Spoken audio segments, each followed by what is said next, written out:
It is Sunday night, time to talk baseball. We got more big FAAB bids. We have a really good special guest tonight with Jeff Erickson out of it tonight. So look forward to talking some baseball coming up next on the RotoWire Fantasy Baseball Podcast.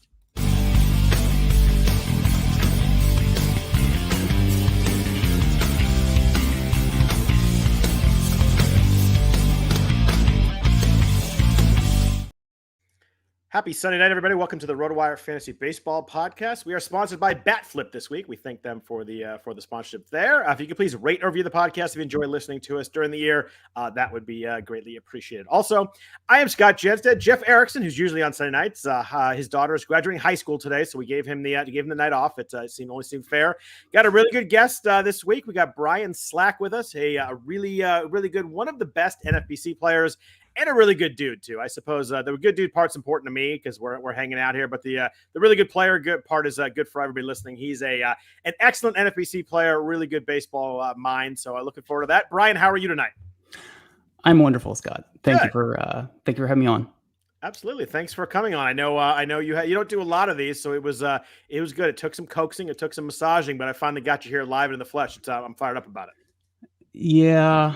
I'm generally on a Howard Hughes kind of bent. It's been a couple years now. Honestly, I don't leave the house much. People like you. Like I announced it on Twitter a couple hours ago. A bunch of likes. Nobody likes my posts. They never happened. So people like you. Sarcastic likes? Are we able to sarcastic likes? I had a text message saying you were that guy's so effing smart. I'm looking forward to listening to the podcast. There's been some messages online too. So it's we got someone calling you a beautiful baseball mind. Like, I feel like everybody's here to talk to you. So let's talk some baseball here. But everything's good. Everything's going good with you. It is good to see you. We're talking about some FAAB in a second, but I just want to talk about week 11 really quick. We got a week coming up. We got a handful of teams with 7 games coming up. Cincy, Milwaukee, the Cubs, Toronto, Houston, Boston, Tampa Bay. Seattle does have 5 games this week, the dreaded 5-game week. As you were adding some offense this week, where in the offense you really found yourself trying to take. Obviously, the Rockies are home all week, so that's always a big thing. But were there any matchups, any offense you really found yourself targeting some streamers this week? Yeah, not as much as weeks past. Like I found that maybe before there might have been like a Pavin Smith stream or something like that. That was kind of excited to get for $6 or $7, but less of that this week. But I think it might be because I have more Giants than I expected on my rosters. So already got some of those guys in the lineup. So some Giants, some Padres with the Rockies at the back end of the week. And there weren't many Rockies really available, but yeah, that was basically it. Yeah. How about you? Not really. There was a couple the Tigers this week, I think faced 5 righties. So that, if any Zach McKinstry or Akil Baddoo are still out there, I was holding those guys where I added them. I really like the Brewers this week. I wanted to get some Joey Weimer. He's available in my leagues. I got outbid on one by $1, which always stings. Then the other one, we'll talk about Royce Lewis in a second here, but I ended up getting Royce Lewis. I didn't really expect to get him. I thought I would get Weimer. And then all of a sudden, the Royce Lewis bids were all over the place. We'll talk about that when we get to FAAB, but there was a gigantic range. It was 68 to 429. He was adding all 53 main events. So there was a huge range going on there. And obviously he was the big name, but I ended up getting him in a league. So I didn't get the Joey Weimer there, but I like the Brewers. They're at Cincy, then 3 at home against Baltimore, 3 at home against the Oakland A's. And obviously we like to target the A's. The pitching is just horrendous there. You mentioned the Giants. They're 3 at Coors, 3 against Chicago is really nice. Kind of like the Cubs too. Cubs get 1 against San Diego and 3 at the Angels, 3 at the Giants. But you're right. It wasn't a week where I was really targeting some schedules. The Jays are home all week, but they have 4 against Houston, 3 against Minnesota. That just lines up for some tough pitching right there. Yeah, absolutely. So I just, everyone I look at that, I'm like, it's they do get Bielak, but they get Hunter Brown, they get Framber, and then on the back end they're gonna get some Sonny Gray, they get Joe Ryan, and they get Louis Varland. Like that's just it's great. They're 7 at home, but the weekend's tough. I'd probably play them all against Houston, and then against Minnesota, you just want your main Jays, maybe not the fringy guys, but. Before we get into FAAB, I wanted to ask you about a few players, guys either who are struggling or really doing well. Sometimes we talk only FAAB, we don't get to some players. But I was curious. I was talking to someone on Twitter this week about Kyle Schwarber. What do I do with him? Do I sit him? Do I play him? Obviously, if you draft him, you draft him pretty high. He's hitting a buck 72 right now. Had 2 hits today and had 2 homers. So I promise I put his name in here before he hit the 2 homers today. What do you do with a guy like this who's just killing batting average, still giving you some pop? He's got 15 home runs. Do you find yourself sitting someone like this, dropping someone? What do you do with Schwarber? Or are you just stubborn and you just put him in the lineup no matter what? I would probably be stubborn for a little while longer. I think I don't have a lot of Schwarber, but I do have a comparable player in Teoscar Hernandez who, you're kind of waiting for things to kind of bounce back to a kind of baseline, and it hasn't happened. And I know, when you talk about the scheduling, they have a couple games, 2 games at San Diego this first half of the week. So I was trying to make some contingency plans to take him out if possible. But for the most part, I've just continued to ride them. But I think at some point you're going to kind of get to that spot where, you try to attack smaller, more micro moves. And then, kind of if it works to get those guys out. But Schwarber, the BABIP is just so low. It's 178, I guess still projected for maybe at 250, 260 BABIP and 235, 240 batting average, which I think is not too far from what I would have, if I got him, what I would have been signing up for. Right. And these guys can, I don't know if it's a hangover from the playoffs last year or what, but I'd be riding it. And then, if this continues for a while longer, and maybe try to figure out, but you're kind of in that spot. There's not a whole lot you can do. Right. Yeah. You're not getting anywhere close to, someone who has that kind of upside. The answer I had was what you had. His BABIP at the time was 165. And, that's going to come up. He's not going to be a 320 BABIP guy. He's not, no speed and all that, but that's going to come up. Like the question was, do you think he'll hit 200? I thought I took the over on 200. I still would. I know it's 2 months into the season. That's a lot of at-bats at 160, 170. But I think he's over 200, 2 home runs today. You would have hated to sit that. But you mentioned Teoscar. Strikeouts are crazy with this dude right now. And the walks, he was never a big walk guy, but the walks were always around 6% or 3.5% right now. The Mariners have dropped him to 7th in the lineup. They obviously have noticed he's hitting 236, only 9 home runs right now, 3 stolen bases, still hitting the ball hard, but man, the strikeouts are just crushing his batting average right now. Yeah. And I was into him because, I think he had, I can't remember if it was an oblique at the beginning of last year, but his hard hit rate and his BABIP really suffered in the first couple months of last year. And then when he came back, I think for the last 4 months, he was basically, the way I saw it, the guy that I was drafting or hoping to draft at the 2-3 turn last year. So I thought, I think that everybody, I don't know if this was exactly what happened, but, with the move to Seattle, I think they just downgraded him across the board. But I think his power, exit velocity on fly balls and line drives, barrel rate, all that stuff, I thought the power was enough to where it wasn't going to suffer too bad. But maybe I underestimated the BABIP effects of the Seattle home park versus Toronto. So maybe there's some of that. But like you said, it's the strikeouts that and the lack of walks that are kind of part of his undoing. But feel like he's kind of getting a little bit under his feet under him a little bit, and so kind of the same thing. I will, in the spots where I have available options, replace him for the first half of this week. But for the most part, holding out hope.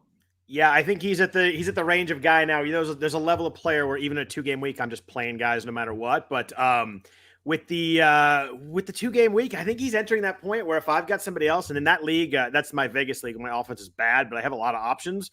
I think I'm going to sit him for 2 games. They get Musgrove and Waka's been good lately. Musgrove obviously is really good.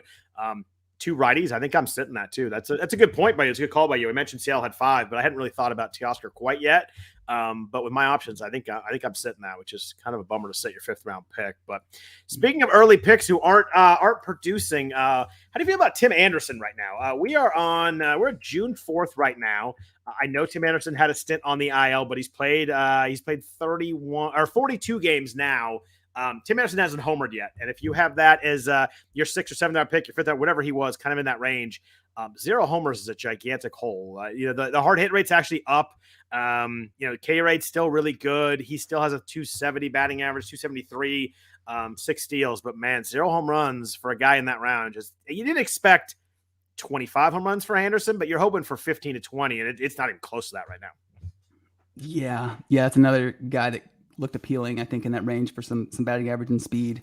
If you didn't get speed early, but he's got 6 barrels. Barrel weight slightly down from last year. It's 4.4%, not great. Still max exit velo is not too far off from where it was, and it was only 6 homers in 80 games last year. So maybe you're looking at maybe more like a full seasons worth, like maybe 10, something like 10, 20 with a good batting average. So hopefully he can kind of start getting in that direction.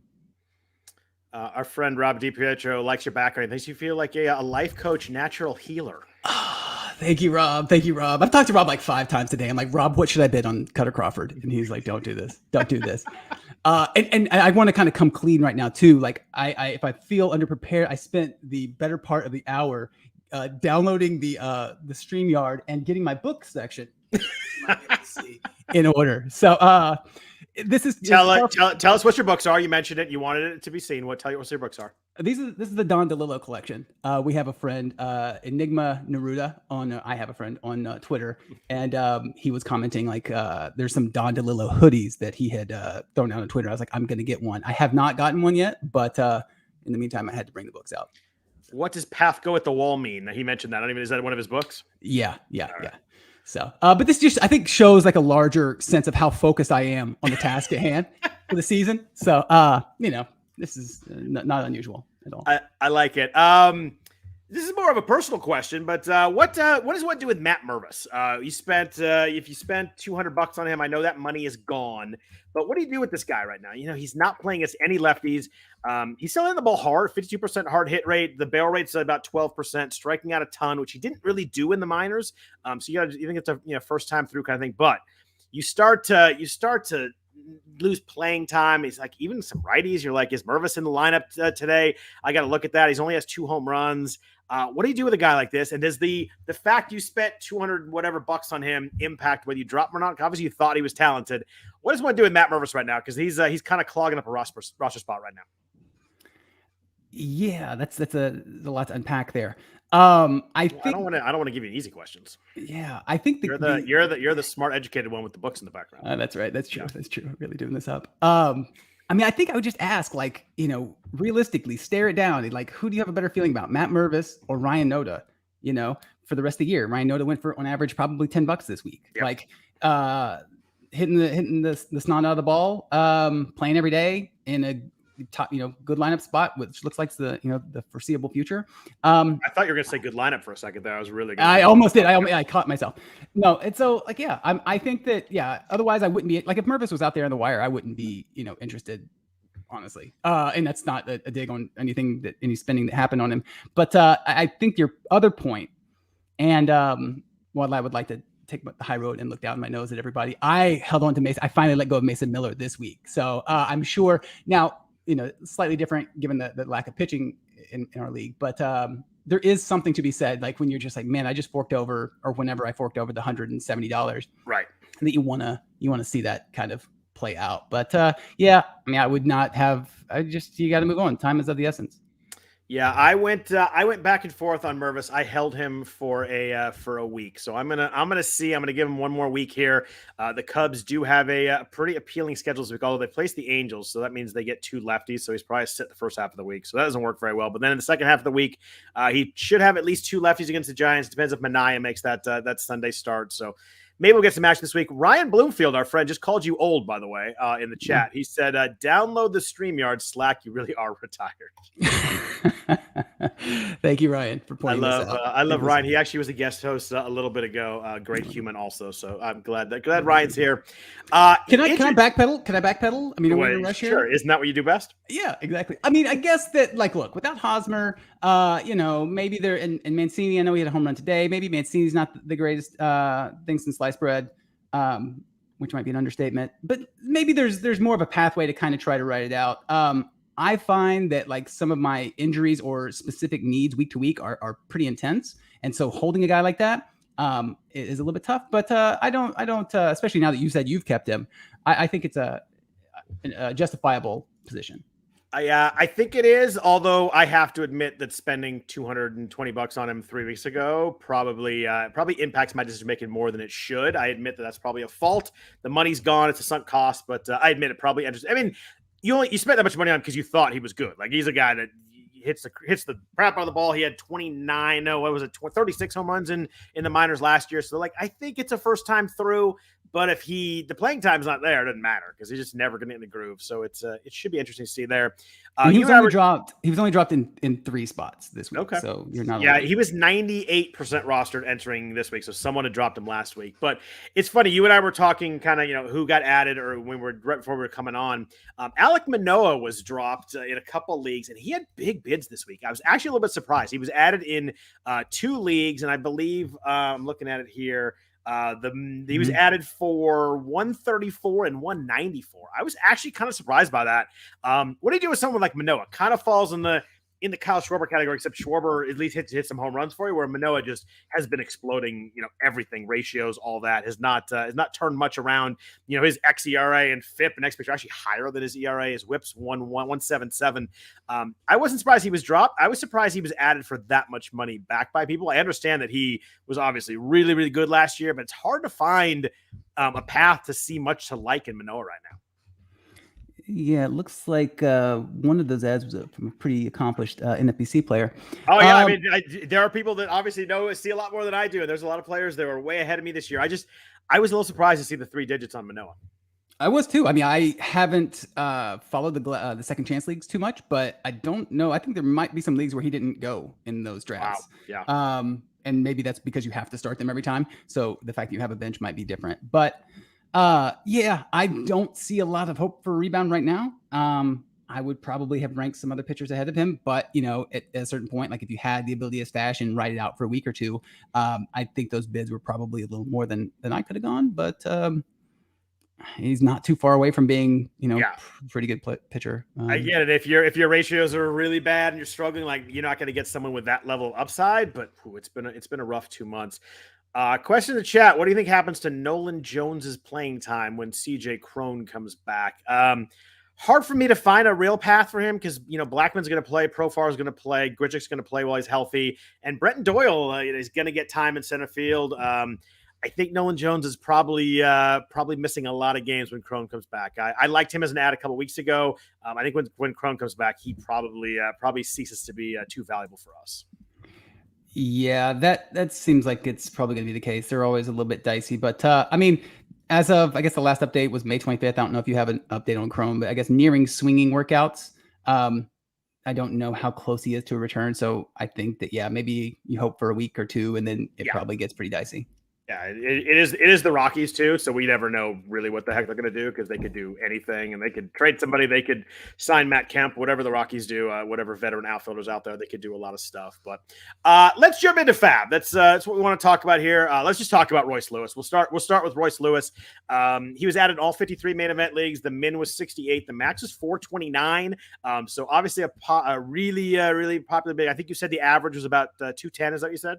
Yeah, 217. 217. So there you go. That was the average in there. What did you do with Royce Lewis? Obviously, he is a stud prospect. Came up last year, tore his ACL, and now he's back. Homered the first game, homered again since then. He had a scary flip late in the game today where he ran into Gabriel Arias at first base and landed his neck. So I went to the Dodger game today. So I was leaving, had to do FAAB early. And I'm like, oh, great. So I got to adjust all my bids. A quote came out that he's fine. He has some facial lacerations, but nothing neck, nothing concussion wise. So I left, I kind of left where I was. Maybe he can't play in the first half. Maybe he sits a game or two, but how aggressive are you with Royce Lewis? As we've had a lot of offensive players or a lot of pitchers that have got called up that are kind of stud young guys. We haven't had a ton of offensive guys. Where were you on Lewis this week? So I was in that kind of 190 to about 210 range and got him in one spot with for 195 with a backup of 91. So I liked him a lot. And I think that, you look at projections, he projects pretty well, well-rounded skill set. James Anderson, who is probably definitely my number one source for prospect information, right? He just loves him and has been talking him up. I also had Royce Lewis last year and just kind of saw him kind of coming into his own. I was like, man, this guy's gonna have a great year. Obviously he had the second ACL injury, which is slightly a concern, but I was also very surprised and pleasantly surprised by the 4 stolen bases he had in his minor league ramp up. So I was like, okay. And the Twins are pretty low. And if you look at the overall stolen base rankings, right? But they're starting to run a little bit lately. I think Willie Castro is leading the charge there. So, you know, hitting him in a good spot. I think he hit second or third today, before the flip. And then, yeah, I think he's, super duper. Yeah, I liked him too. I'm kind of low in money, so I was one league I had like over $400 or around $400 up, so I was a little more aggressive. But I actually ended up getting him for 127 in a league. It was kind of a I'd love to get him at this price, but I can't spend more than that. So the backup was 112, so I was pretty happy with that. Another league, I was the backup. I was at 164. Someone was at 177. So I was a little bit.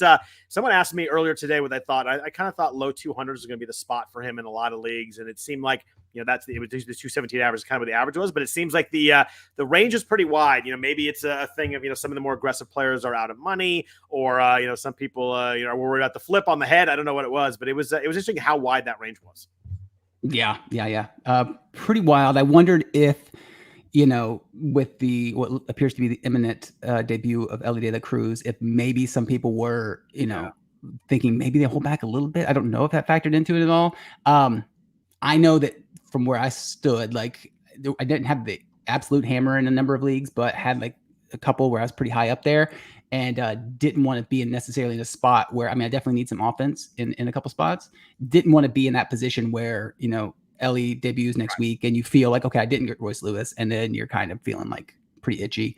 I feel like Ellie might be a little bit like an auction when there's like that, there's the one good player left, and like everybody that has their money is going to go. I think there's going to be some crazy bids on, because like everybody's like, well, I'll just spend my money on Ellie De La Cruz. But like in a 15-team league, if there's 3 or 4 teams that are doing that, like that, it happened with Carlos Correa a few years ago, where like it got called up, and everybody that had any money, years ago, like 1 or 2, 3 years ago, maybe. Yeah, it was a long time ago. I'm old. I've been playing a long time. I've been right there with you. It was one of those things, like it was late, and like everybody that had money with L and all in. So I wonder if that's going to be. I think Ellie De La Cruz is going to be some interesting thing there. Rob DiPietro brought up the fact is that the 2 ACLs. That's obviously the injury risk is certainly there. He looks good right now. That's why the flip, obviously freaked us out. But obviously he landed on his head, not on his knee, so that was good there. What else did you do on offense this week? I felt like Royce Lewis was clearly the top guy that everybody was going after. It looked like Gary Sanchez was adding a lot of leagues. Everybody's struggling for catcher. He was added in 43 leagues. Josh Donaldson, the ghost of Josh Donaldson, multiple home runs on Saturday against the Dodgers in that game. Did you do anything with Josh Donaldson or Gary Sanchez, old veterans that are coming back to haunt us here? I had them on some lines. I think that, from a projection, I think Sanchez played 5 in a row, maybe before today. And looks like he's got doing Gary Sanchez things, probably going to have a low batting average. And batting average was a bit of an issue for me across the board. And then I did have Donaldson on some lines. I think I believe there was a comment that he was going to play every day. Of course, he sat today. But you just look at that infield, and right now it looks like between LeMahieu, Glaber, Donaldson, Stanton a lot of DH. I feel like it's going to be like a couple sits a week, maybe. It's hard to, you only have a 3-game sample to really judge it on, but he seems fine and he's hitting a good lineup spot. I did kind of like him, but didn't get any. Yeah, he still hits the ball hard, and like I said, he hit 4th for the Yankees the other day, and they do have a lot of options there. And they called up Oswaldo Cabrera back up. Oswald Peraza's hitting a home run every other day in the minors. So there's a lot of Volpe had 2 balls over 105 exit velo today. He actually looked really good. We were pretty close up. I tell you what, by the way, close up, Bobby Miller is nasty. I don't know how anybody in the majors gets hits. Like he was going 100 with a fastball, then like 89 with a slider, and it making guys look silly. But like he walks off the field like the dude's a stud. He carries himself like he's a badass, and he's gonna be really, really good if he stays healthy. He was fun to watch up close today. Yeah. I did not have the funds to really get in on the Bobby Miller hype on the train, but I wish I would have. Yeah, it was impressive, and you're just impressed by how good hitters are. The fact that like anybody ever gets a hit off these guys, it's pretty crazy. What about other guys? I was looking at corner guys here. We've got Ryan Noda, who you mentioned earlier. Hitting the ball really hard, hitting in a good spot in these lineups, strikes out a ton. But they get a bunch of right-handers this week, and he's like hitting third, hitting some home runs. He's kind of he's a really a 3 true outcomes guy. Either walks, homers, or strikes out. The ghost of Jack Cuss somewhere is laughing at that. But Cody Clemens, Roger's son, is playing a bunch with Alec Boehm on the IL now. He has a little bit of pop. He hit some home runs in the minors. Are you doing anything with any of these corner guys here? I got, I think, 1 Ryan Noda, and I was in the market for more. And I think it was like $7 bid. And fun stat. Barrel rates over the last 30 days, minimum 100 plate appearances. Aaron Judge, Matt Olson, Ryan Noda, Yordan Alvarez, and Jorge Soler.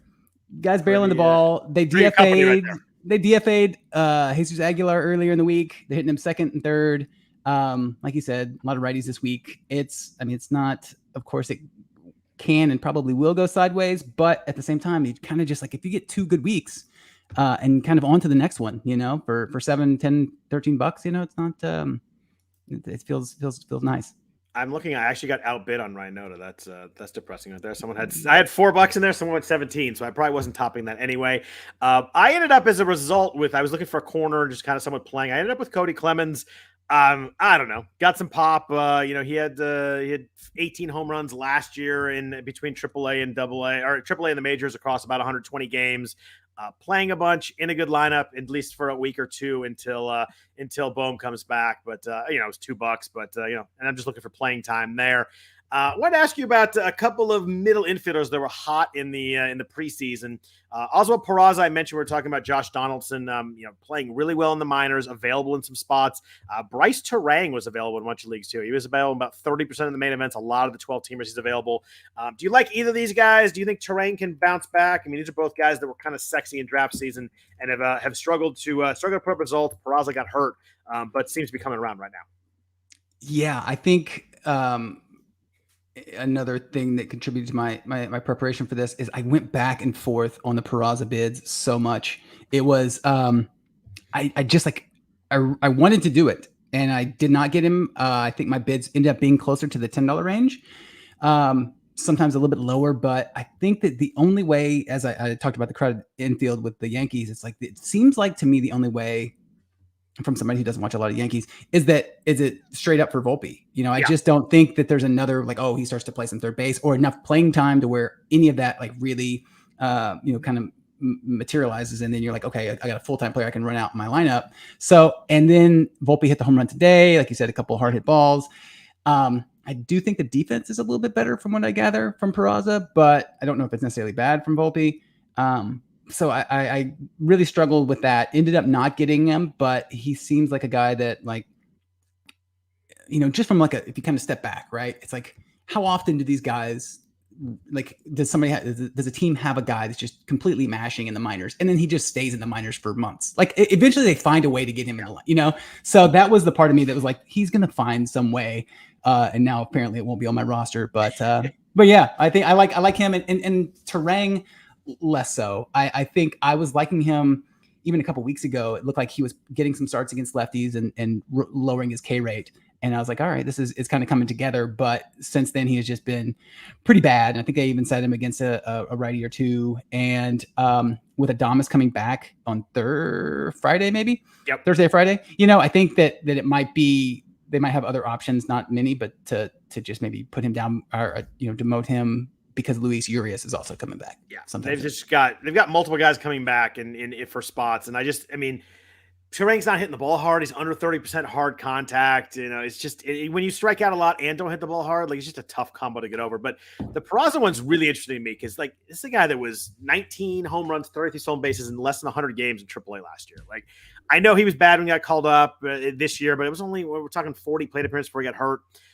I think he could be an actual stud, and he's already mashing in AAA, like you mentioned. I think you're right. I think the path is Volpe. I think he came in the game hitting 188 today, but they like him. He's playing a good shortstop. He had 2 hard hits today. I think that Donaldson probably has a 2-week leash here, and we'll see what we got. But I think you're right. I think if he keeps mashing, the Yankees are in contention. They want to win. I think they're just going to find a way to get him in their best lineup. But it might be tough. It's not going to be, I don't think it'll be an everyday thing kind of right away. But I think the Peraza is a guy that could make a difference. And when you're bidding and trying to find that stashy guy, you want someone that's actually going to make a difference. I think that's Peraza right now. Yeah, I agree. We talked about Gary Sanchez a little bit. Patrick Bailey on the Giants is still playing a lot. He was 77% rostered in the main event. Catcher's tough. Did you find yourself in on Patrick Bailey at all, or was he already taken in your leagues? What do you do if you have a catcher that gets hurt or is not playing well? It seems like there's not much there. I made another very difficult decision today. It was a $1 swap. I dropped Yan Gomes Okay. who homered today. I think he went 2 for 4 today. He did homer today. Yeah. He just hasn't looked great the last, he had a hot streak kind of early, and he's just been pretty middling for a while. He's totally fine, and I'm sure he's going to be pretty widely owned in the morning. But I picked up for $1 Nick Fortes. It looks like he's getting a pretty good amount of run there. Maybe comparable to Gomes. And over his last 30 days, his hard hit rate is 45%. Good plate skills, 93% zone contact, 17% O swing. He's got a 258 average, 2 homers, 2 steals over the last 30 days. It's not great either, but he's got a little bit, especially because speed, just the idea of maybe picking up an extra 4 or 5 from a catcher position seemed appealing to me. So I might regret that one, but I definitely hemmed and hawed, which is obviously common for me. But yeah, hemmed and hawed and finally did it. I was like, you know what? Especially because he hits the home run, right? I did have Bailey and I did have Sanchez on the line, and then Gomes homers, and I was like, you know what? Because I also need the batting average. I was like, I'll keep Gomes. I'm pretty sure I've either dropped or added Gomes for Fortes a couple times this year, like either direction. I think right now I meant to add Gomes, but yeah, I've had those guys on and off. I have a couple of Matt Feises right now, and he's actually been pretty decent for the Angels. Like it just, a guy who's not killing the batting average, so he's been all right. I just think Sanchez can hit $160 pretty easily, and it's really tough. Someone in the chat mentioned Johnny DeLuca. That's someone that was not available in NFBC league, so I didn't spend a lot of time on him, and I just don't know how the playing time works out with the Dodgers, because they have so many guys out there. But DeLuca's interesting. DeLuca was hitting. You went from AA to AAA. 14 home runs, 12 steals, a pretty good average. Obviously, if you can get someone in the Dodgers lineups, that's great. But I just think it's a tough lineup to break into unless they want to kind of give up on James Outman, because he's been really bad since April. Yeah. I'm curious to see. DeLuca's been really good in the minors, and we'll see what the kind of how they manage the batting order, the lineups this week. Yeah. I think that will go a long way. If he plays a lot, we'll be everybody pretty excited. So he wasn't available. He had not debuted. Same with AJ Smith Shaver in Atlanta. I'm sure I pronounced that wrong, but he's a pitcher. Weirdly, they called him up. He hadn't pitched until today. Looked good today, but same kind of thing, was not available. That's a good segue. Let's talk about pitching ads. But first, a note from our sponsors at BatFlip. BatFlip, the team shuffling baseball card game, is a gamer's love letter to baseball. Step into the role of manager, build your team, shuffle it up, and deploy it in an action-packed 3-inning game. Each of the 140 player cards is unique with its own special stats and abilities. Each team has its own powers and strategy. Flex your financial muscles as the New York Moneybags, bunt and steal your way to victory as the Sioux City Small Ballers, or deliver takeout slides and head-hunting pitches, the Detroit Dirtbags. I like that one. 12 teams in all. BatFlip was designed by avid fantasy baseball players and made its pro release debut at First Pitch Arizona 2021. It's been played by the likes of Ron Chandler, Eno Saris, Ray Murphy, and Phil Goyette. Did you grow up collecting baseball cards? You collect them now? Then BatFlip is for you. Do you like collecting cards like Magic the Gathering or Pokemon card games? Do you like online card games like Hearthstone or Marvel Snap? Then BatFlip is for you. BatFlip features fast-paced strategic card play and endless replayability. Utilize your best players and special abilities at the most pivotal moment. And then when the time is just right, swing for the fences and flip that bat. We thank BatFlip for the sponsorship there. Starting pitching, Brian. It was not. It looked like it might be an interesting week, but there's a couple guys who aren't available. I mentioned AJ Smith Shaver, not available. Andrew Abbott is pitching for the Reds tomorrow. Was not available in most NFBC leagues, but that'll be an interesting one, especially if he pitches twice. We're gonna see 2 looks at him. Brian Wu got called up by the Seattle Mariners. Slotted into the worst spot in baseball, facing the Texas Rangers. Got smoked on Saturday against the Rangers. That clearly brought his price down. He was still added in a lot of leagues, but definitely dropped his price there, as people were a little bit aware of that. He was added in 41 leagues in the NFBC main event out of 53.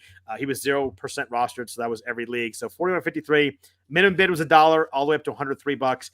Were you in on Wu? Because you look at his minor league stuff, and it looks pretty good. I just don't know. Like he got called up pretty quick. He came out for AA. And then I always worry about the quick call up like that. And Marco Gonzalez went on the IL. I don't know, what his leash is like. But what'd you do with someone like Brian Wu, who did not pitch well in his first outing? I got him, Scott. That's what I do with him. Yeah. Nice. So the average bid was looks like $26. I got him on one league for $35. Yeah, I mean he got smacked around, but this was a guy that when you kind of following the minor league season, had his name circled. Like, I hope he gets a call, right? And I think, correct me if I'm wrong, that some of these Mariner pitchers have made that jump They have directly, like very little, if any, stops at AAA. They So do seem to jump that. I think they did it with Kirby last year, right? and maybe Bryce Miller this year. Maybe Bryce. Oh, you're right. I think Bryce Miller was this year. Yeah, you're right. I'm looking at Kirby here. He pitched 2 innings in AAA in 2022 before he got called up. So yeah, they have skipped some levels there. Yeah, I'm not sure. I think there might be a strategic reason for that is above my pay grade. But I mean, this guy has a good fastball, a really good fastball.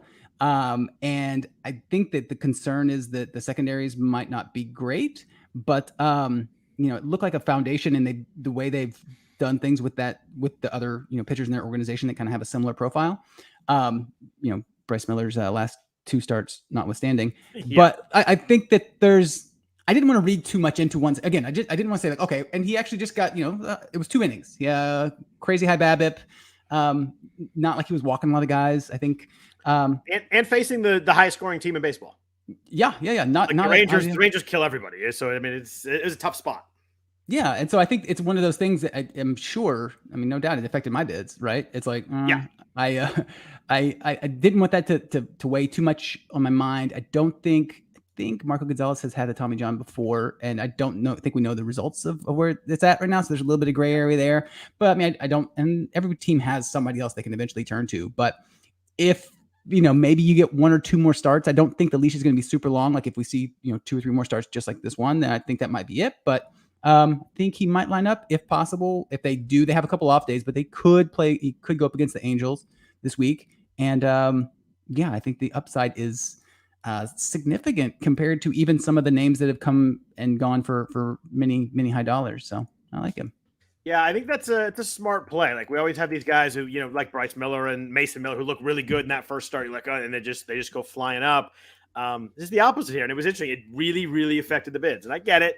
The leash gets a lot shorter when you just come up from AA and you get smoked. But I looked at his minor league stuff. I like it. I mean, that's a ton of strikeouts. He does a little bit of walk issue, but like not huge numbers that we see from some of these guys, coming up from the minors. So, it was like 7% in A ball, 7% in AAA or AA, and then 10% in high A. So a little bit of issue there, but not too bad. He's interesting. I watched some of his minor league stuff, and he seems like his fastball really jumps on people. It doesn't like look like he's throwing hard like someone like Bobby Miller is, but like it comes out and it really jumps on people. He obviously throws hard, so it's an interesting profile. I think that the bad start did really give people a chance to get him cheap, and that might work out really well.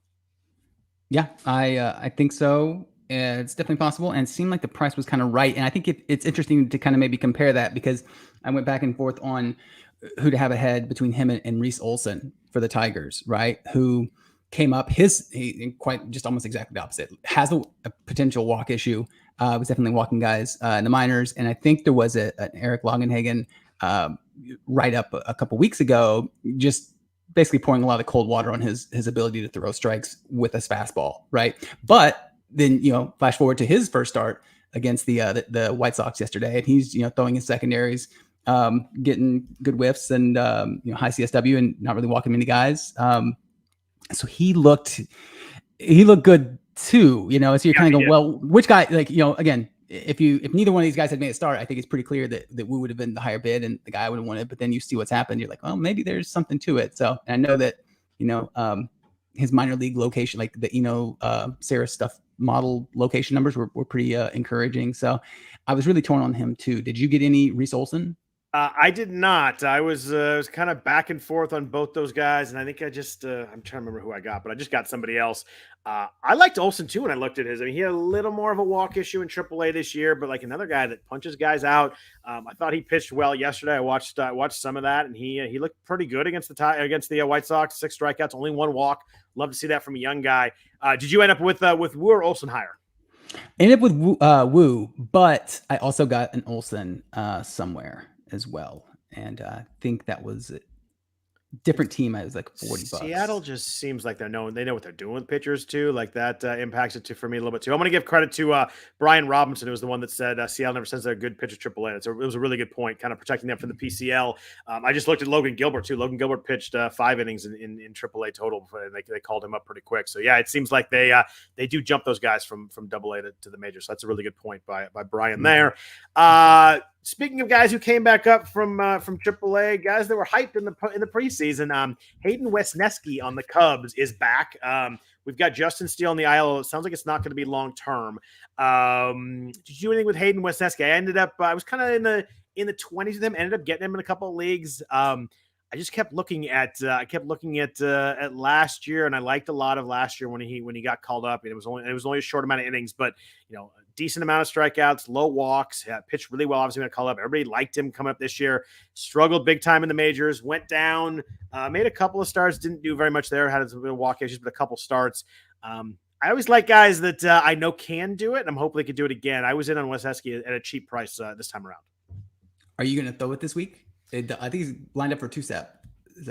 Yes. The Giants and the A's, I believe. I'm sorry, the Angels. Angels. I wish it was the A's. Angels and Giants. I'm going to throw it. Okay. And part of my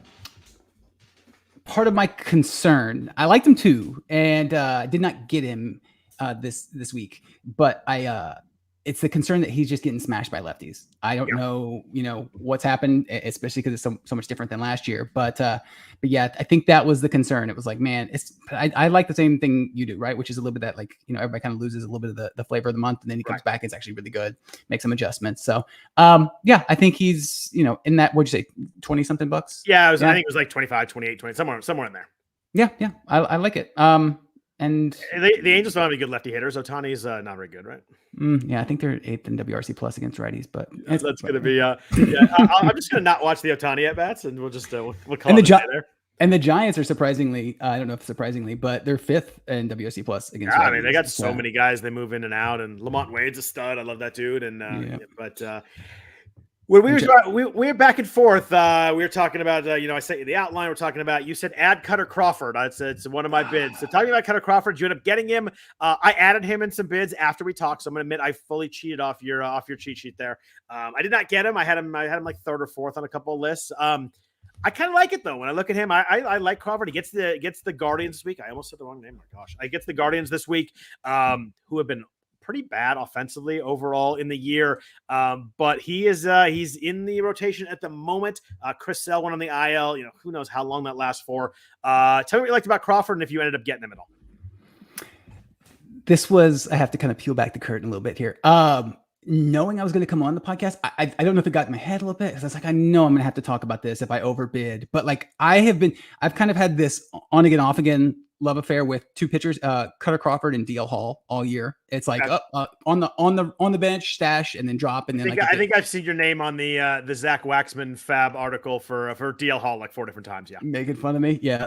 Not surprising. And Zach, so it's been. Zach would never make fun of everybody. That's true. All in good humor. I laugh at a lot of this stuff. It is an enjoyable. Yes, he does a really good FAAB write-up. That's always has a couple of good zingers in there, but like just the info in there is really good too.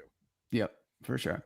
So that's a little bit of the history, and yeah, I think that there was some some early like pitch movement kind of changes, like stuff changes with his pitch mix, right? So it's a slightly different pitcher, and if you just look at like even the more basic, but like the stuff that I would typically look at, just like last 10 games, 13.7% swinging strike rate, 63% first pitch strike, 44% O swing, and I'm just like, this guy has, to me, I way overbid, which was expected. And again, self-conscious about it because of tonight. But like, I see a lot of Jeffrey Springs. I'm going to say that I think he's going to emerge and be. That's a comp. Wow. Nice. I think he's going to come out. He had like 100 and maybe 10 innings last year. And he's at 30 now. I don't think there's going to be any kind of problem holding with an innings issue. And I think he's one of their best 5. He's probably better than some of the other guys still in there, I think.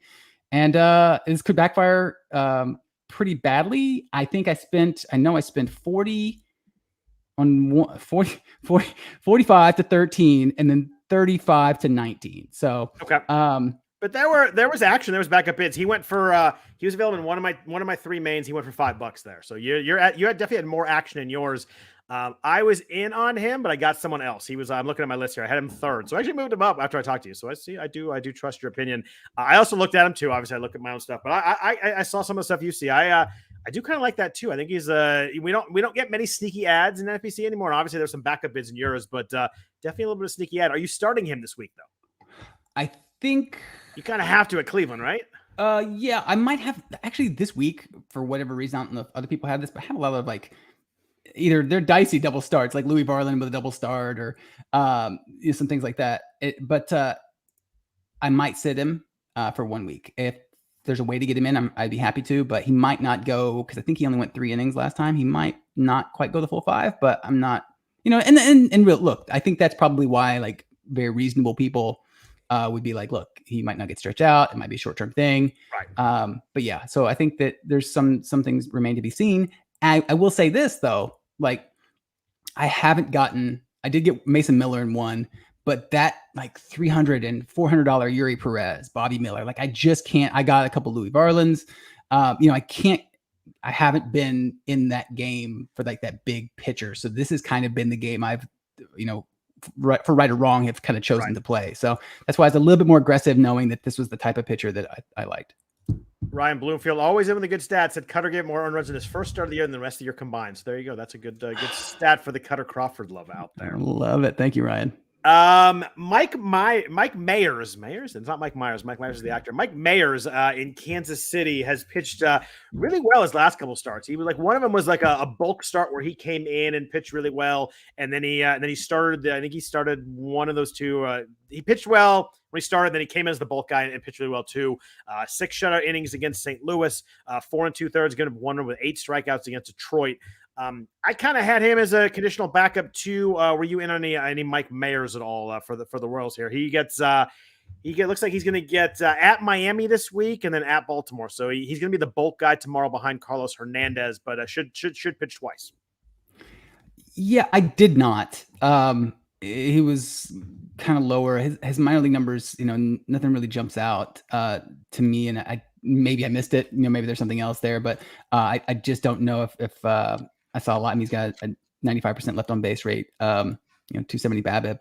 But I mean, it seems like it's not that bad. He's got like a 9% walk rate, but the walk rate's been close to double digits in the last 2 stops at AAA, and it's not bad. I mean, it's a rough environment out there, so kind of I think maybe he's a decent stash, decent kind of see what you got. I might be a little bit scared to throw him this week, but that's me because I'm nervous about everything.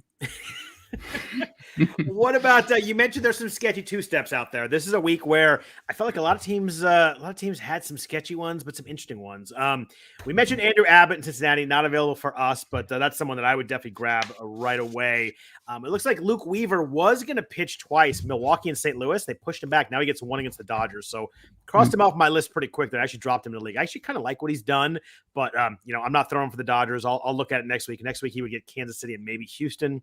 Depends what they do. Hunter Green got pushed back too. He's pitching Sunday next week, so they kind of messed up their 2-start weeks. But like Tommy Henry pitched well this week, and he's got at Washington, at Detroit. Like on paper, those are darn good matchups. I don't love Tommy Henry when I look on paper, but the matchups are really nice. Julio Teheran has 2 starts this week. The ghost of, you talk about guys out of nowhere. At Cincy, the first start scares me a little bit. Then home against Oakland, the next start lines up really well. Kyle Hendricks, another veteran at San Diego and San Francisco. Were you in on any of these guys with the 2-start weeks? So if you need wins, you need strikeouts. Are any of these guys anybody that you could recommend at all? Obviously, they all come with their warts. Yeah, I didn't. I couldn't get in, especially, I looked at Hendricks in particular. I was like, man, I want to kind of believe it, right? But it seems like the command, just because he was such a command artist for a long time, I'm just not sure. I'm maybe curious to see if it comes back over the course of the season, but don't have the faith that's going to come back, to throw him in there this week. And I've tried this year. I'm kind of, I would say generally more middling, maybe a couple spots a little bit better than middling, but like in strikeouts, trying to kind of protect and avoid these because of the way that the starting pitching landscape is really just had these blowups, you know? So, and I don't think anybody's safe. So I'm not saying, oh, well, those guys are the only ones that are at risk, but they're more at risk than others. I mean, they're more, and they give up 14 runs in a week. It's tough. I looked at Tehran for a second, and I saw 0 strikeouts last start, and I was like, yeah, I'm not going to mess with this. His swinging strike rate his first 2 starts is 5.6%. Like, I get it's a small sample, but yeah, I don't think that I just couldn't do it even with the start against Oakland.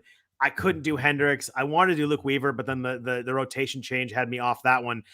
Did you anything with Tommy Henry at all? I mentioned him just with the good matchups. I think I had him in the league a couple weeks ago. It was not good, so I was kind of scared by that. But watching Detroit is nice, but talking about a guy who doesn't strike anybody out, that's Tommy Henry too.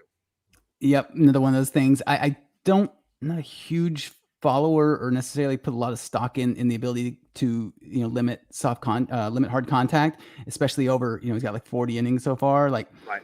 Yeah, it's possible that that's like a skill of his, but I don't know if I have for me like enough of a sample to feel comfortable with it. But yeah, overall it's just generally 5-4-3 Sierra, and I think it can kind of that's where my analysis stops. So just like they might be there, but yeah, for me I'd rather just throw a middle reliever that might get me 4 or 5 strikeouts and potentially poach a win or something.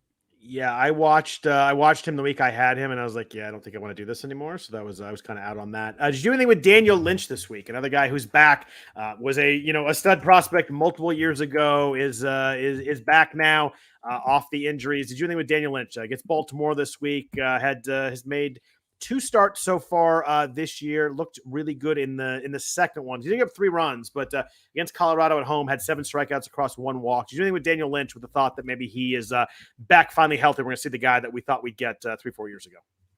I didn't, and that might have been oversight. I don't think I really. I'm sure there's like some scar tissue from previous years. So yeah, all major league stints have been really bad. Oof, yeah. So yeah, but maybe I probably. He deserved a little bit more attention, but yeah, 3.83 Sierra, and what is it, 10 innings, yeah. Again, it's like some of these guys, I feel like they maybe a little bit more time to marinate and maybe feel a little bit better, a week in or 2 weeks in. But yeah, I tried to look at him a little bit because I mean, there's a couple of leagues where I really need some starters. I have like 4 or 5 relievers on my team. I just need and I kind of make sure I don't fall behind the strikeouts, and I couldn't do it with him. Every time I looked at it, I just looked at those major league stints, and I just kind of faded away. I mean, he threw 131 innings last year in the majors, and 5.1 ERA, 1.6 WHIP. Someone in the chat mentioned burned me once. The same kind of thing with me on Daniel Lynch. I just couldn't do it again. Grayson Rodriguez was 38% available in the main event. If he was available in your main event, would you bid on him? Obviously got sent down in the minors, but obviously a huge prospect, struggled. I did not, and somebody somewhere asked me about him in a 15-teamer, and I think I drop him. Get the combo of a guy in the minors and somebody who struggled. I just don't think I could do it. I will respectfully disagree. I did it. I think I did it once, maybe twice, because he got dropped in 2 of ours. I like that. That's good when we don't agree on stuff. That makes that's good. I like that. So tell me why. You're just obviously just buying in on the pedigree and all that. And you think that you think he comes up soon, and you feel pretty good about him pitching well, because I mean the WHIP was 1.75. It was bad. Yeah, it was. There's no sugarcoating this, and it might be a mistake. This again kind of goes back to what I said earlier about my strategy so far in the pitching front, and I just I think things can change, and you don't want to get too like set in this like preseason mindset of. Right. I mean, Grayson was by far. I mean, I don't know by far because there's Yuri, but like he was better than the Tanner Bibees and like all these guys. Yeah. And he was going to start the year with the Dent in Detroit, and it didn't eventually. But I mean, he was the highest drafted. I mean, sorry, Baltimore. I was calling Detroit with Baltimore. He was the highest drafted of those like stud young pitcher guys. Yeah, yeah. He was. He definitely was. Hold on, just 1 second. I'm so sorry. But someone asked. I'm so sorry about that. No. He was. I think like home runs aren't necessary. It was a home run problem, 2.58 per 9, and those might not be the stickiest thing. I understand that it's scary to look at, but yeah, I think that there's a part of me that's like, hey, maybe it's a few weeks. I think Baltimore's contending, and I don't think their staff is so good that in 3 or 4 weeks, if he's doing very well in AAA, like how many again, it's a little bit of a leap of faith, but like 2 or 3 starts in the minors, he's looking really good. I think that buzz could be kind of, reignited. And I think it's a reasonable shot. If you're going to do it, now it's time to do it, because when it gets called up, those bids, wherever it's available, are going to be pretty high again, because people are going to buy back in. People in the chat are talking about Shintaro Fujinami on the A's. Yeah, he is not good. Whether he starts, opens, or closes, he is not good. It's been rough there. Someone in the chat asked, should they pick up AJ Puck or Dylan Floro? Eric Degerman. I would definitely pick up AJ Puck. It sounds like he's already throwing rehab assignments. Floro has been up and down for the Marlins, kind of filling in for Puck. He blown up earlier this week, had a save today, had 2 strikeouts, but I would certainly pick up AJ Puck, especially in a 10-teamer. He gets hurt. He's a pretty easy drop. You can pick somebody back up. I would definitely like to have Puck on my team. And that's a good segue into relievers. Relievers have been tough the last 3 or 4 weeks. Just not a lot of guys. If you need saves, it's been tough to find them. But we sort of have a sort of changing the guard at Piers in Colorado. Justin Lawrence got the last 2 saves for the Rockies for Pierce Johnson. Lawrence, the guy who strikes guys out, weirdly doesn't have a high swinging strike rate, but has gotten 27% strikeout rate. The walks are a bit high, and in Colorado, that is always scary. Any guys on base is not a good thing. But Lawrence strikes guys out and gets a ton of ground balls, 53% ground ball guys. The combo of that, avoiding some home runs and cores is a good thing. Are you a believer in Lawrence maybe taking this job and running with it a little bit? Did you worry about Daniel Bard still there? Were you in on that? Do you need saves? What'd you do with Justin Lawrence this week? I got him in one spot for maybe $35 or so. And I mean, I don't know, maybe I felt like I was surprised to have gotten him at that price. And I was too. When I saw his prices, it wasn't quite what I thought it was going to be, just because people, I mean, if you need closers, there's just been no options for that. Yeah. And I think it's pretty clear that Pierce Johnson's not cut out for it right now. And I think Bard is still working in low leverage situations, and he's the one that got him into a jam, I believe. Don't quote me on this. Hopefully this isn't recorded. Friday night. And he got into a jam Friday night. Just you and me talking. Nobody's listening. We're fine. Thank goodness. And so, he comes in, and I was really, you could see the writing on the wall, especially because Pierce Johnson just so quickly gave it up somewhere in the middle of the week. And I was like, I hope they didn't have any more save opportunities to maybe get Lawrence for a little bit cheaper. And then by the way, you're right. It was Bard. He came in and gave a hit and 2 walks, loaded the bases, and Lawrence had to come save him and get the save. Well, there you have it. Yeah. And so, I mean, that was with a 5-run lead. So thank you very much for these statistical. I love this back. That was perfect. That was good. I was kind of in on him too, just because there's a spot where I need closers and there's no guys. And I mean, he was adding 46 main events. The min was $1 and the max was 67. So there was not a lot of, I think that, you put Justin Lawrence, Colorado, and that just obviously makes a difference because people don't want closers in Coors Field. But I don't know. I was kind of sort of in, maybe he can get a run for a few weeks here. They're home all week, which kind of sucks to get the first week here, but I'm throwing him this week where I added him. I mean, Daniel Bard, this is not, I mean, for as much fun as everybody makes of the Rockies, they still win a lot of games in a close fashion, right? I think Daniel Bard might have had 30 saves last year. He felt like he got one every other day. He was a beast last year. And I don't think, I think going, Wade Davis before that, there are other guys. Although I can't name more than that. He had 34 saves last year. Who did? Bard. Yeah. I mean, they're not like the Royals, and this is from somebody who has Scott Barlow, and they're not. I appreciate you saying not like the Royals rather than not like the A's. I saw what you did there, dude. I'm here for you. Thank you. And I mean, I have some teams with Mark Leiter Jr. I have some Hunter Harvey, and I have Jose Alvarado in a couple spots. And so the reason I mention all this is. Man, the idea, especially if you're trying to catch up in strikeouts and wins, the idea that, hey, I might have a guy, especially in certain spots. I think they have a lot of half weeks, Colorado, in the not too distant future.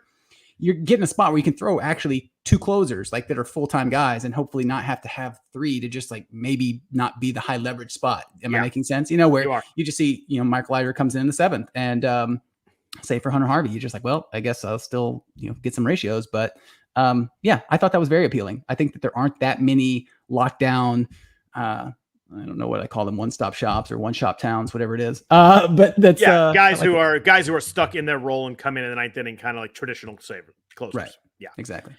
You mentioned Jose Alvarado. Do you think he closes when he comes back? I mean, Craig Kimball's been really good for the Phillies this last 3-4 weeks. It's not what you wanted as a Jose Alvarado owner.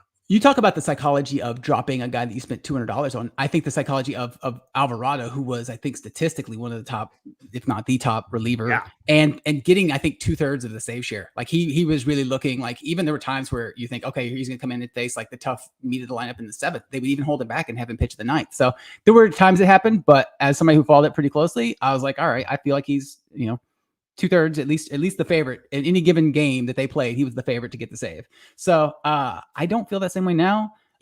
Probably because Kimbrel has surprised me, but I've again held for now 2 or 3 weeks, and his skills are too good to do it without seeing it. But it's one of those things where if he was out on the wire and I had to choose between him and Lawrence, for example, I'm not sure I would take Alvarado. I might take Lawrence, just given the state of things.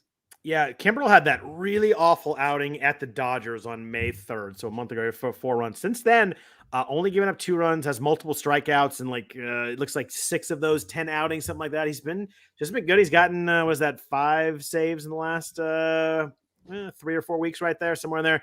He's been solid. I think it's going to be more of a split than it was. I mean, if you're an Alvarado owner, you wish that Kimbrel had blown a couple of those. I think he would have kind of slid back in pretty nicely.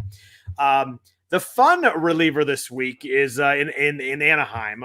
Carlos Estevez has been really good for the Angels, but Ben Joyce got called up, and this dude just throws gas. He was the guy that everybody remembers seeing on Twitter last year, throwing 104, 105 at LSU.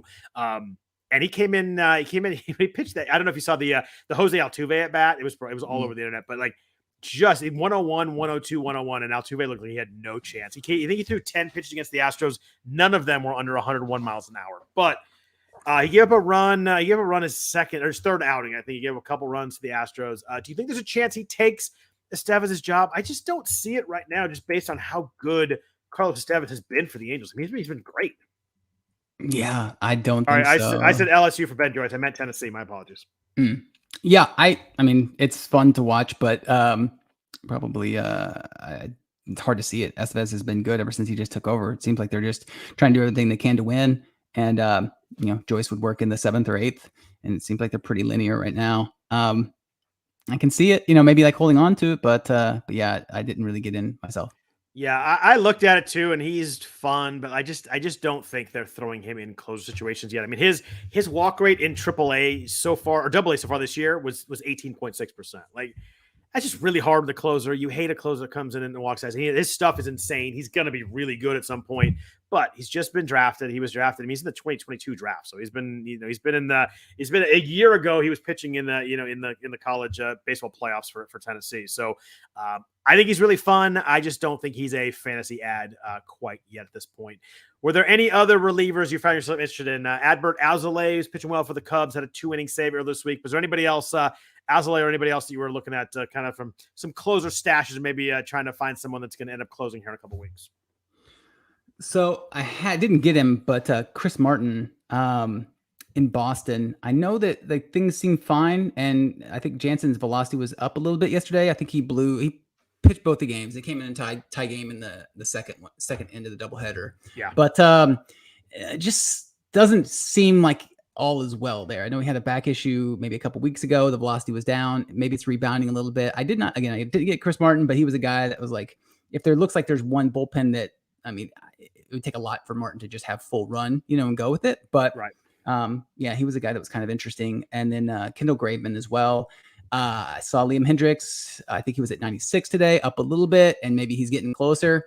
I do have Hendricks stashed in one spot, but I've been kind of waiting. I thought maybe this week, if I got Graveman for this week, maybe that would be fine. But I also wonder with today's performance if the White Sox get if the White Sox get their next save, if Hendricks gets the next save for the White Sox. So yeah, I dropped Graveman a week early last week. He was he was my 4th or 5th reliever. I was trying to figure I needed a starter, so I dropped him. He got a save this week, but I think it's Hendricks pretty quick. But yeah, I think you might be able to get one more week out of Graveman. You might get a save or two if they win some games. I think that's a play that'll work. I dropped him. I never dropped him a week early. I was trying to be aggressive and figure I wasn't going to use him, so I kind of dropped him. But I probably did that a week too early.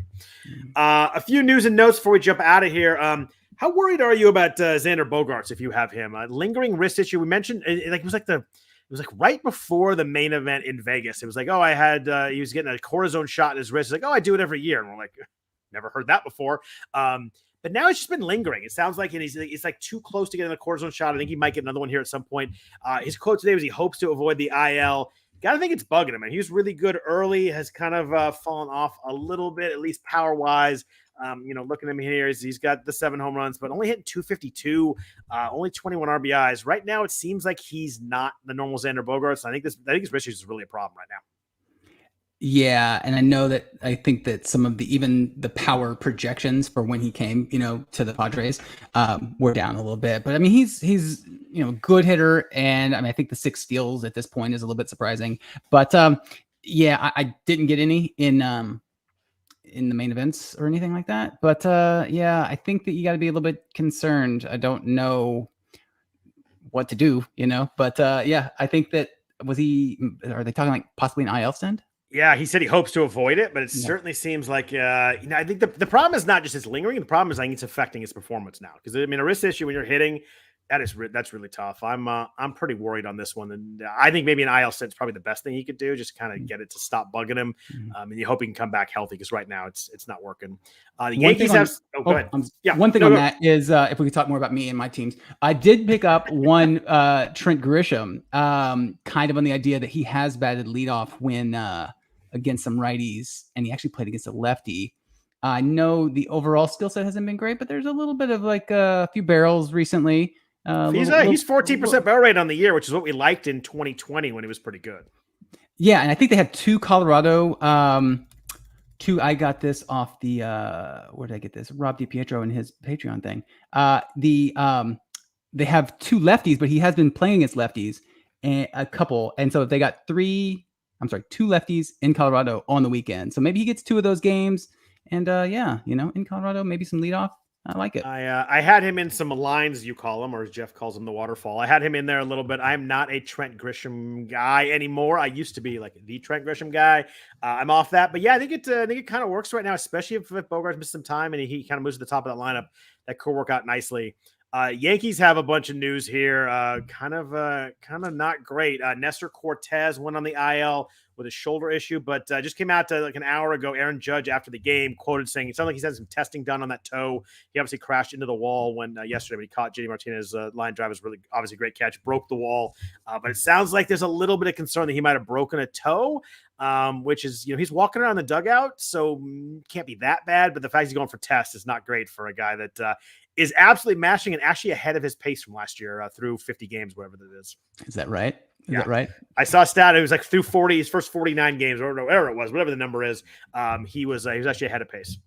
That is incredible. I ended up in the back half, not necessarily by choice in a lot of the drafts. So he was mostly gone, but yeah, as the season wore on, the more you looked at it, I was like, I could do this. If I was in that spot, I didn't. But just as a baseball fan, I was at the game today, and it sucked that Judge didn't play. We were hoping to see him play, but as a baseball fan, you want to see guys like that out there. So I'm hoping that he ends up not having to go in the IL. But if it does, hopefully it's a really quick step. But obviously, if you have Judge, the Yankees do not play tomorrow. They have 3 against the White Sox Tuesday, Wednesday, Thursday.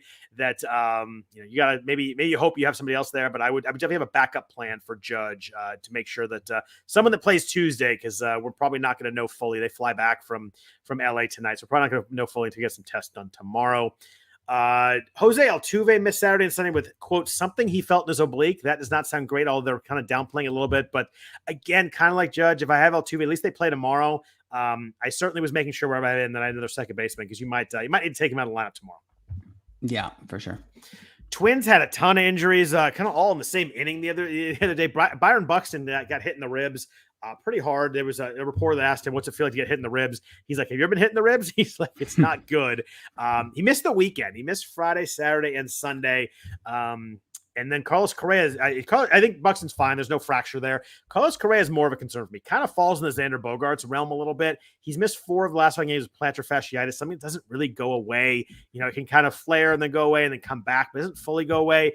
I'm a little worried about Correa right now. The production has not been fantastic fantasy-wise on the year, and now with the plantar fasciitis, I'm pretty concerned what we're getting here from Correa. He's hitting 207 with 6 home runs, like really, really rough so far. Obviously, no stolen base. He hasn't stolen a base since 2019. But the barrels are pretty good. The Ks are up a little bit, but man, if he's struggling, this is a tough one because he's kind of unplayable right now.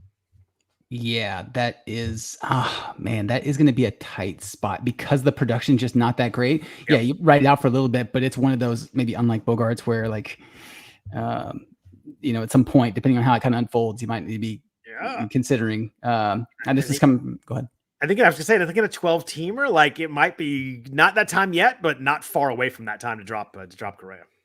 Yeah, I mean, I told you about the Mason Miller thing. I held on to Tyler O'Neill one more week. I had some guys on the line, but I'm very tempted there too. It's just like there's 4 months left, which is it's a really good point. There's a lot of time left, even when some of these guys are out like another month.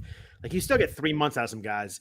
The Tyler O'Neill thing's weird. Like it seems like they can't figure out why his back hurts. Yeah, and I'm gonna take it at face value and believe them. But you wonder with all the shenanigans, the politics there, like are they just waiting to get some situation where he's traded? There's no way that O'Neill's like, oh yeah, cool, I'm not hurt, but they go ahead and keep telling people I am. Like, there's no way that can't be. I mean, and this guy's had like last year, same thing. Like he was just these long stretches of injury, and I don't know. He did yoga, but he clearly did not go to Aaron Judge's yoga studio because it would have worked out otherwise. Yeah, that was a good one there. Wander Franco was out the second game Saturday and then sat today with a hamstring. Sounds like he could be back Monday. That one, it was a pretty positive note when I was looking at the quotes there. And they play the Rays play at Boston tomorrow, so that's one that you can kind of check. That's the rain out game from Friday night, it sounds like.